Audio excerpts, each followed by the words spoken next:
Hari Om Namaste Tatsat Jai Ma Sitaram Om Namah Shivaya Hare Krishna Jai Hanuman Jai Ma. Welcome everybody. Today we will discuss the topic of small self and big self, or small I and big I, or ego and universal self, and some examples and how to transcend the limited small self to the limitless big self. And we will look through the lenses of yoga, through the Bhagavad Gita, and through the Ramayana. So let's start with yoga. First of all, yoga, the definition of yoga essentially means to unite, or the Sanskrit definition is huge, to yoke, to bring together. And yoga in the West is often thought of first as physical posture practices, and that is a part of certain yogic practices, but it is not the whole thing, and in fact is just a very small section of yoga. In Patanjali Yoga Sutra, which is I believe 196 or 97 aphorisms on yoga, he only mentions asana one time, and he says sthira sukham asanam. So asanam, or posture, should be sthira, stable, steady, and sukham, or enjoyable, balanced, comfortable.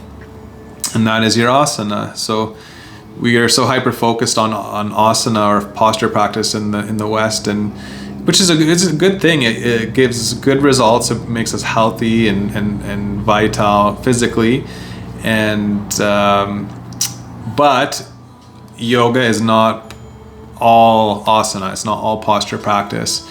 And we can look into yoga further and see that there are several main branches of yoga. First of all, we have karma yoga, which is the path of selfless service. We have bhakti yoga, which is the path of devotion. We have jnana yoga, which is the path of knowledge, and raja yoga, which is the path of meditation and self-discipline. So already right here you can see that we could spend hours and days and months and years studying each one of these things. But I'm just trying to give a basic overview of yoga and sort of expand and share that it's much more than just a physical posture practice. And we can actually employ all these different aspects of yoga to our life in order to have a more balanced life and to transcend beyond this small limiting self-serving, self-grasping aspect of our being to a more universal, open, compassionate, loving, understanding version of ourselves. So yoga encompasses a vast range of spiritual, physical, and mental practices that aim to bring about union between the individual self, small I, and the universal consciousness, or higher self, the big I. Through practices such as meditation, breath control, ethical principles, and selfless service, individuals seek to transcend the ego and achieve harmony, inner peace, and self-realization. So Patanjali in the Yoga Sutras, when he says what yoga is, he says yogas chitta vritti nirodha. So yoga is the stilling or calming of the fluctuations of the mind. So when this chitta, the mind, becomes still and calm like a river or like a lake, when there's no wind or no ripples, it becomes like a mirror and can reflect the true nature back to the self. So this is the whole practice of yoga. It's actually to stabilize the mind, calm the mind, in order to show us our true self and our true nature. And then we abide in that true nature. So through the practice, or through the lens of the Bhagavad Gita, which was composed between the 5th and 2nd centuries BCE, Lord Krishna imparts wisdom to Arjuna on the battlefield, addressing his inner conflicts and doubts. So the Bhagavad Gita is one of the most well-known epics in India, the Bhagavad Gita and the Ramayana. So the Bhagavad Gita is a small part of the Mahabharata, which is, I think, one of the biggest epics or texts ever written in our recorded history. And it's this dialogue in the Bhagavad Gita between Lord Krishna, who is God incarnate, and Arjuna, who is at that time the most virtuous human that can understand and receive the lessons from the divine. And Arjuna is faced with a challenging position because his family has been split apart on this battlefield, and the king Dasarath has died recently, and so the kingdom is divided. And Lord Arjuna would like to share this with everyone, and the other side wants it for themselves. They think they rightfully deserve it. And so Arjuna throws his bow down and says to Krishna, who's a lifelong friend of his, what is the point of fighting and killing my own kin, my own teachers, my own brothers, my own friends? What's the point of killing them all and winning the kingdom if I can't share it with everyone, essentially? And so Lord Krishna and Arjuna, in the middle of this epic battlefield, the Kurukshetra or Dharmakshetra, have this dialogue where Krishna discloses the entire wisdom of karma yoga, bhakti yoga, jnana yoga, raja yoga, and how we can act in this world and have a connection to the divine, and recognize that through every action, through every thought, through every word, we are actually always in contact with the divine, and there's no separation. So there's this yoga within Krishna's dialogue with Arjuna. So Krishna emphasizes the importance of selfless action, or karma yoga, and devotion to the divine, or bhakti yoga, transcending the ego's desires. Arjuna's journey symbolizes the human struggle with the small I, and Krishna guides him towards realizing the big I as an eternal and indestructible essence. So Krishna is quoted here in the Bhagavad Gita, chapter 3, verse 26. He says, "Let not the wise disrupt the minds of the ignorant attached to action. They should not be encouraged to refrain from work, but to engage in work in the spirit of devotion."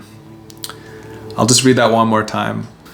So Krishna says in the Bhagavad Gita to Arjuna, "Let not the wise disrupt the minds of the ignorant attached to action. They should not be encouraged to refrain from work, but to engage in work in the spirit of devotion." So let's unpack that a little bit. So in this verse, Krishna advises Arjuna not to renounce action, not to stop fighting. He actually encourages him to pick up his bow and fight, not to renounce, but to perform his duties with devotion and detachment. So this is a key thing in the Bhagavad Gita, is they're talking about, even in the Ramayana, they talk about devotion and detachment, and to do your action, do your work, but to not be attached to the fruits of your labor. This attachment to your actions, or this attachment to the results of your actions and these expectations, are what cause suffering. And ultimately, if you can do your best in this world through whatever it is you're doing, and do that in the spirit of service, in the spirit of devotion, and offer that back to the divine, that is the gateway to yoga, or to transcend the small self and realize the eternal big self. So by doing so, Arjuna can rise above the ego's desires and attachments to the results of his actions, recognizing that Krishna is pulling the strings behind everything. So everything is divinely organized, and Krishna actually shows himself to Arjuna, and it's so much that Arjuna can't handle it. He actually starts to rip apart at the seams, beholding the magnificent full form of Krishna. And Krishna is beautiful more than anything you can ever imagine, and horrible and totally terrifying, and everything all in one. And he's birthing it all, and he's eating it all, and it is so epic.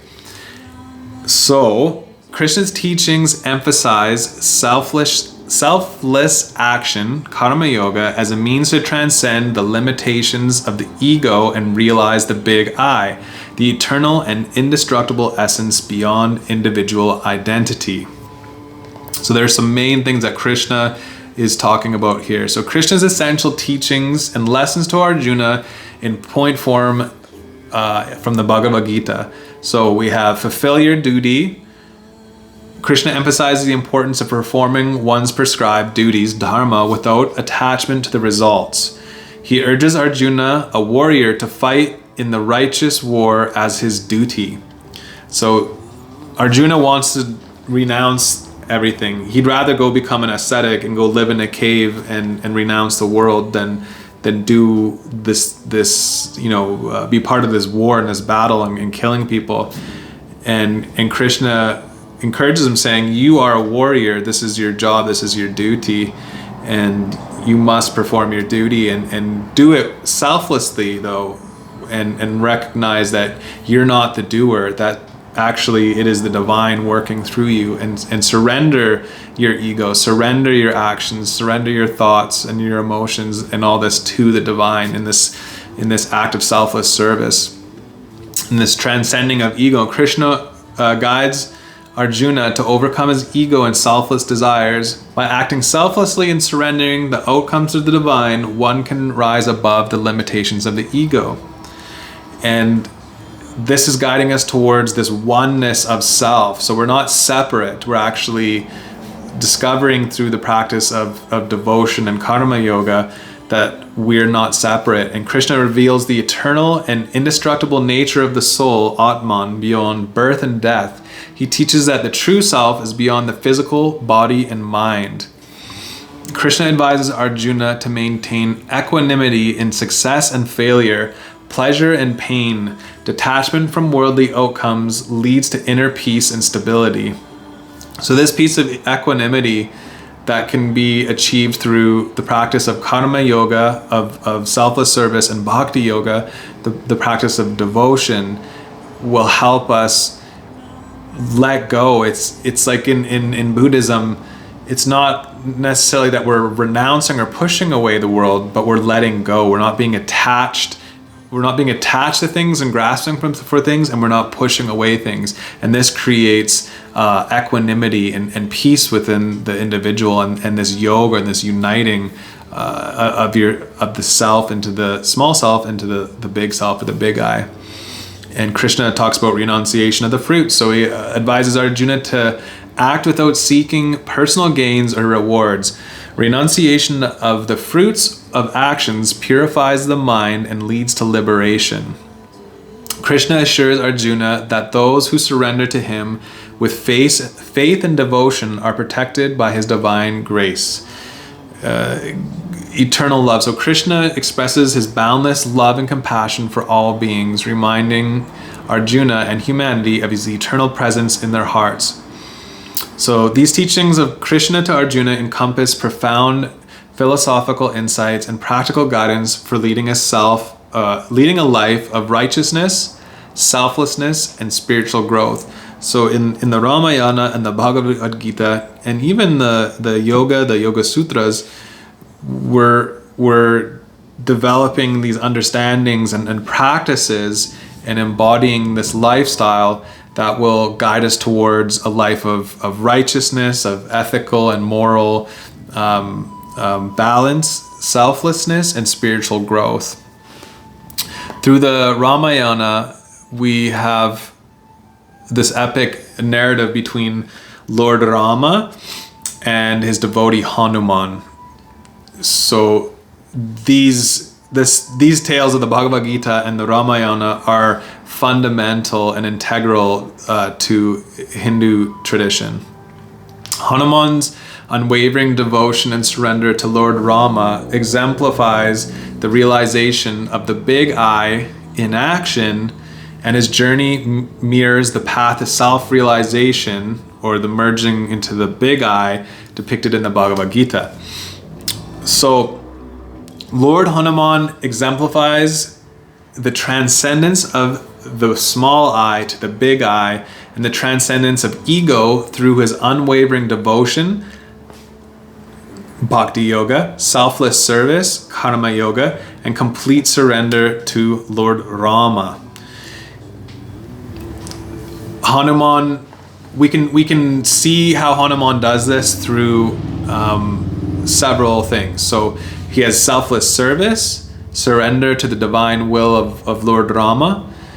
He shows and expresses humility and lack of ego, this oneness with the divine, sacrifice and detachment, renunciation, egoistic desires, transcendence of limitations. So he does extraordinary feats in the Ramayana, like jumping over the ocean to Lanka, and devotion as a path to liberation. So you can see in both of these tales, in both of these epics, that they share a lot of similarities, but they express it through different tales.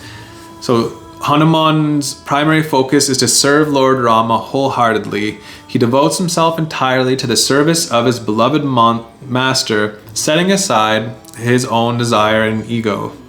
His actions are driven by love, dedication, and selflessness. Hanuman completely surrenders himself to the divine will of Lord Rama. He considers himself a mere instrument of the divine, and his actions are guided solely by Rama's command. Despite his extraordinary powers and capabilities, Hanuman remains humble and never boasts of his achievements. He sees himself as Rama's humble servant and acknowledges the source of his strength as the divine. Acknowledges Rama as the source of his strength as the divine. So even they say that Hanuman is so devoted to God, or to Rama, that he's actually closer to Lord Ram than the breath of Lord Ram. He's known to be the breath of Lord Rama. And Hanuman's devotion involves sacrificing personal comforts and even risking his life for the sake of the Lord. His actions are motivated by pure love, devoid of any attachment to worldly gains or personal desires. So this is, again and again, here we're talking about transcendence of the small self and the limited desires and of the ego for the divine, and recognizing through this process that the divine is no separate from the individual. So at first it might seem like, oh, we have to let go of this individual pursuit for my personal happiness. But through the practice, we're actually gaining the totality of all things. We're gaining our true nature, which is not separate from essentially the divine or from God. So it's actually, you're gaining the world.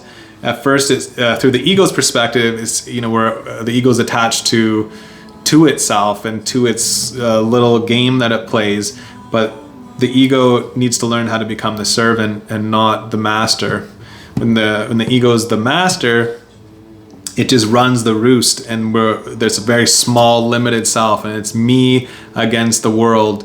Whereas when the ego becomes transcended, there is no more separation so much between the me and other. It becomes much more holistic and encompassing and compassionate and much more vast and spacious.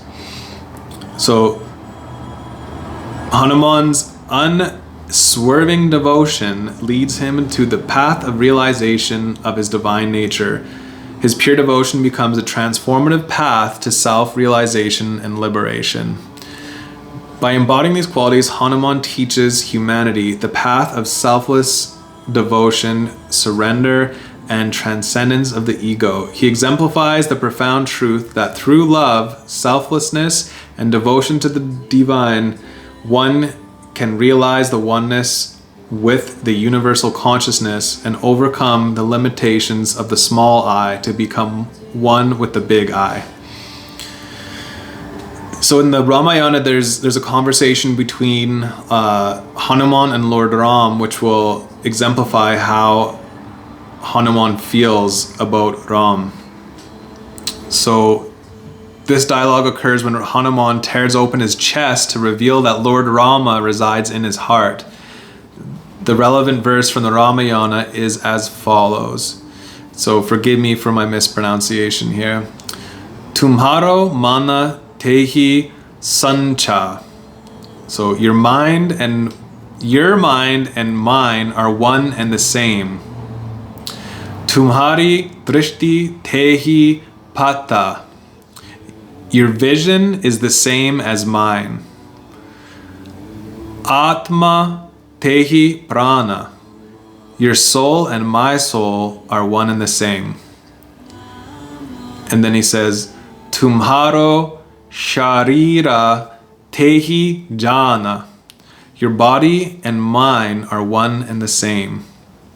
So in this verse, Lord Hanuman humbly expresses that there is no distinction between himself and Lord Rama. He recognizes the profound unity between their hearts, minds, souls, and even physical bodies. Hanuman's deep devotion and love for Lord Rama lead him to realize that they are inseparable, and he sees himself as an instrument of the divine will.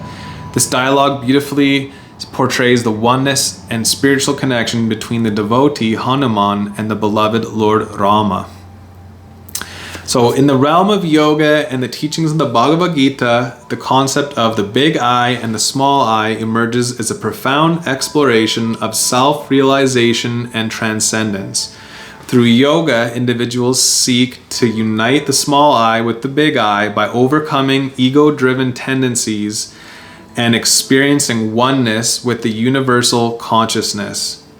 The story of Hanuman in the Ramayana beautifully illustrates these teachings, inspiring seekers on their path to self-discovery, devotion, and spiritual liberation. Through dedicated practice, selfless service, and unwavering devotion, the realization of the big I becomes a transformative journey towards ultimate truth and freedom. And these are two main approaches to this yoga is through the practices discussed in the Bhagavad Gita and through the Ramayana, even through the Patanjali Yoga Sutra. And they're not so different. There's many ways to get to the peak of the mountain, and there's many streams that lead back to the sea. But they're all working with the different aspects of our life and how we can transform the most mundane activities we perform into a transformative spiritual actions, thoughts, emotions, and even our words. So through practices like Karma Yoga, the path of selfless service, Bhakti Yoga, the path of devotion, Jnana Yoga, the path of knowledge, of understanding, and Raja Yoga, the path of meditation and self-discipline, we can achieve this yoga. And through studying and contemplating stories and these sacred texts of the Bhagavad Gita and the Ramayana, the dialogue between Lord Krishna and Arjuna, and the story of Rama and Hanuman, Sita, Lakshman in the Ramayana, we're given insight and inspiration and analogies and ways to look at life and find inspiration to lead our life in a more meaningful, virtuous, and transformative way. So I hope this discussion about the small I and the big I through the lens of yoga, the Bhagavad Gita, and the Ramayana has helped give some perspective on this subject. And this can be explored through many practices, but for this discussion, we'll just keep it here within the realm of these three things through yoga, the Bhagavad Gita, and the Ramayana. And this is how we can transcend the small self and actually find union or yoga with the big self. I humbly offer this to the feet of the Guru, and any misrepresentation or misunderstanding is from my own self and my lack of understanding. And anything that's beneficial is because of those beings who have come before, who have shared these things with us.